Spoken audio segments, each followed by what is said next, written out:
For the congregation of hypocrites shall be desolate, and fire shall consume the tabernacles of bribery. Inspector Wogiren, I've received pardon for all of my sins. There is this joy that floods my soul now. I am a new creature. But this man cried endlessly, pleading his innocence. The committee had earlier on been given the order to shoot on sight any robber with firearms. This case was the first after the Inspector General of Police had given the order to the men and the officers. This explained the sensitive nature of the task. The commissioner watched them as they deliberated on the matter. Deba waved his hand to ensure the commissioner's attention. Yes, DSP, what is your point? He asked him. Commissioner, sir, let us not forget that I have killed several criminals in the past. Each time I killed a robber, I slept without bothering about any weight of guilt on my conscience. But if you kill an innocent person, it will haunt you terribly. I have seen from this young man's statement and body language that he is innocent. He concluded. He told them how for 10 days he had interrogated the 8 gang criminals. The 7 confessed that Nehihare, the young man, was part of their gang. On investigation, Deba discovered that Nehihare just arrived Benin City from Germany. On the day he returned, he went in search for his former childhood friends after dropping his luggage with his mother. The poor woman, as if she had a premonition, tried dissuading him from it. But Nehihare would not hear of that. He had spent 12 years in Germany without visiting home. He longed to see them. That night, he entered the same vehicle with 4 of them. Unknown to him, the friends were all armed with a pistol each. As they approached a checkpoint, 2 of them jumped out of the car and ran. The police arrested Nehihare and 1 other person. The rest gang members were rounded up and brought to the police headquarters. Deba and Nehihare spent almost 2 hours in the interrogation room. Sir, I did not know they were armed robbers. They were my friends before I left Nigeria, Nehihare lamented. Young man, one lesson you must learn is never you trust a friend you left 12 years ago. The reason is that that friend may not be the same person you left years ago. People change, either for the better or for the worse. Deba counseled him with the air of a philosopher. The 2 grew fond of each other.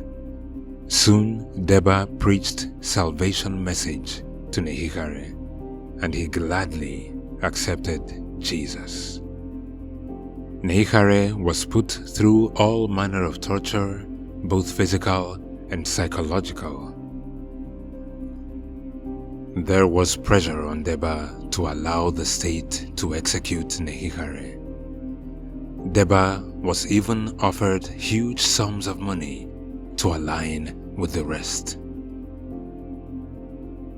That was after he heard the words, "Fire shall consume the tabernacles of bribery." He was before then troubled by some financial obligations at home. His wife and children had given him the expenses to be met that morning. He could not give his wife as much money as he used to. He found that money very tempting.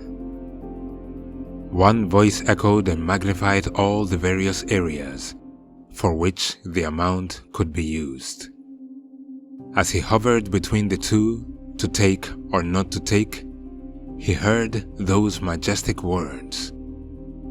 He snapped out of it and said loudly, "Fire shall consume the tabernacles of bribery." And the officer who was sent to him yelled at him, "Deba, you are wasting your time. This young man shall be executed. Forget it. You alone cannot save him." On the day of decision, the rest members agreed that Nehihare was guilty, but only DSP Nosadeba said the young man was innocent. He was the one who investigated the crime. He came to this decision after a thorough investigation. The commissioner was not convinced. He looked at them and said to Deba, "DSP, you had better be right about this one. I will give you 3 days more to find out why the 7 of the gang members had him implicated in this crime." The commissioner charged him. As his good luck would have it, one of the robbers confessed that Nehihare was not a member of their gang. When asked why they conspired against him, the criminal said Nehihare's ex-girlfriend had paid them to implicate him just to get even with him for ending their relationship back there in Germany. Deba was horrified to hear this. The criminal confided in Deba that when he was asleep, he saw a bright light, and the light spoke to him to confess and enjoy peace. The commissioner was glad that he had listened to DSP Nosadeba. Nehihare was released, and he went home praising God. As they were in the canteen, Deba ordered a bottle of soft drink. The seller asked him to check the crown of the ongoing promotion. As he checked, he saw 5 million naira on the crown. That was how he was rewarded with 5 million naira cash prize. He settled all the financial issues around him. Apart from this, he remembered that his children used to be sick and how he would spend so much money on their treatment. He realized that money obtained from bribery often caused sorrows. Since he stopped taking bribes, God healed his home and children, and peace and joy multiplied in his home. That year, a mighty wind of protest swept through the country, and the youths set many police stations ablaze. His former station at Ugbekun in Upper Sakwamba was among the police stations consumed by fire. He remembered the words of that preacher, quoting the Holy Bible, that fire shall consume the tabernacles of bribery. He was later to learn that Inspector Wogiren was among the police officers killed by irate youths during the protest. Deba was glad he had turned a new leaf, because he would have been consumed by the fire of protest.